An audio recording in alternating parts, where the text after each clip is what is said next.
Hello guys, welcome to my vlog. So mag-unbox muna tayo ngayon guys ng eto, na-order ko sa Shopee na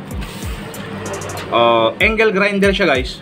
Tapos yung pinaka brand ng angle grinder is Tolsen. So eto siya.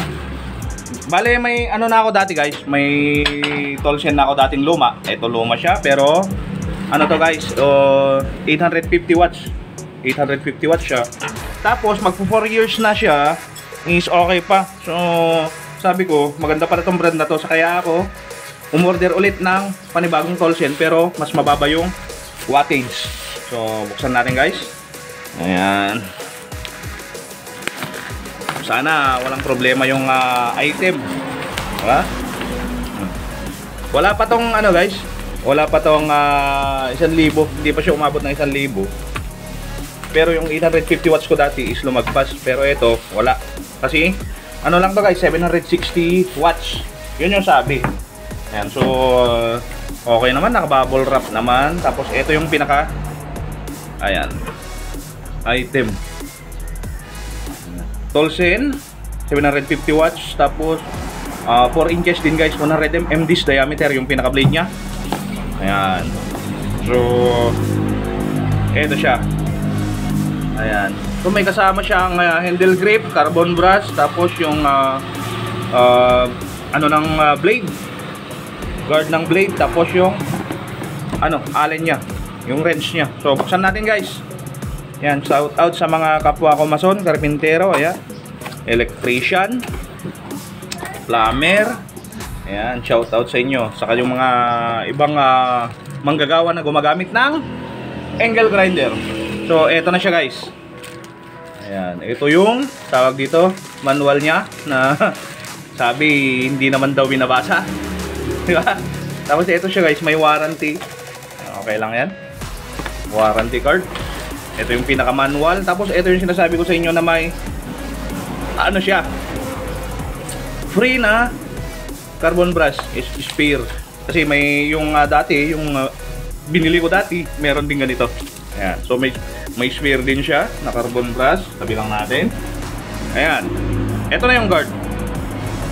As usual, makapal yung ano nyo guys, yung pinaka guard ng blade. Ayan. Tapos ito. Ayan, sa hawakan din para safety, dagdag safety. So parehong-pareho sila ng luma ko. Pero ang pagkakaiba lang siguro is yung wattage niya. So ito yung wrench niya. Ayan. Para sa ano to guys, para sa blade. Ayun dito. Kaya ako bumili ulit ng wala na guys, wala na siya. Kaya ako bumili ulit ng ganito guys. Gawa ng yung isa linalagay ko kasi doon na ginagawa kong portable na chainsaw. Ang lakas niya hanggang ngayon okay pa siya. So sabi ko maganda pala tong brand na to, Tolsen. So bumili ulit ako. Tapos dito siya sa likod guys, back switch siya. Ayan, back switch. Tapos hindi siya variable speed. Okay, eto na siya. Tapos tingnan natin. Isa ba eto. Ayan. Yung plug niya is pabilog. Round plug, hindi siya yung flat. So kailangan natin yan ng gamitan ng adapter. Pero yung luma ko guys, ayan. Honestly, nagpalit na ako ng wire. Pinalitan ko na yung wire. Ito yung unang naging problema kasi nito. Tapos syempre, nagpalit na rin ako ng male plug. So, ito siya. So, dito, sa bago, ano pa rin siya? Round pa rin yung pinaka-plug niya, male plug niya. So, ang gagawin natin dyan, gagawin ko dito, is puputulin ko na lang dito pagka, ano na, para hindi na ako gagamit ng, bubulol ako, gagamit ng adapter, o di kaya gaya nito. Ayan. Pero for the content, so, ito na muna yung gagamitin natin. Diba? Tapos check ko lang dito kung mahigpit, baka bigla kasing tumalsik. Ayan. Para rin siya yung mga ibang grinder guys. Ito rin yung pagka press mo to, tapos pwede mong higpitan, luwagad, di ba? Press mo lang yan. So overall mabigat naman siya. Tapos yung wire is, tignan ko lang guys nasa yung cord nya guys is nasa 1.5. So bago natin testingin, check natin yung dapat naka-off siya. Ayan, naka-off naman, nakatapat sa 0 yung ano niya. So saksak natin. Yan, saksak natin dito. Sana gumana guys, sana gumana. Ayun, gumana siya guys, oh. Ayan, oh. Ayan, kita nyo guys, umiikot. Tapos ang lakas, malakas siya.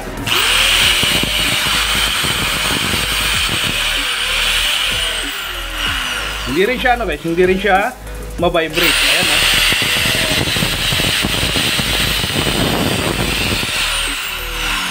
Ayan, ito si Tolsen. Para sa akin, overall is okay siya. Tanggalin natin muna. Tapos tingnan natin yung mga specs niya. Para sa akin is okay siya. Ayan. 760 watts. Ayun. Tapos 50 to 60 Hz. 11,000 per minute RPM yan guys. Tapos yung pinaka-plate niya is D4. Hindi yung karaniwan din na ginagamit. Ayan. So nag-upgrade siya. Tapos ito na. So overall, si Tolsen is okay sa akin. Ayan, nabili ko lang to sa Shopee. Ayan, Tolsen for industrial, sabi. Ayan. So hanggang dito na lang guys. Maraming salamat sa panonood sa mga vlogs ko. Please subscribe to my YouTube channel para sa mga hindi pa nakakapag-subscribe. Pahit na rin ng notification bell, saka palike na rin. Yun, maraming salamat. Hanggang sa susunod. Paalam!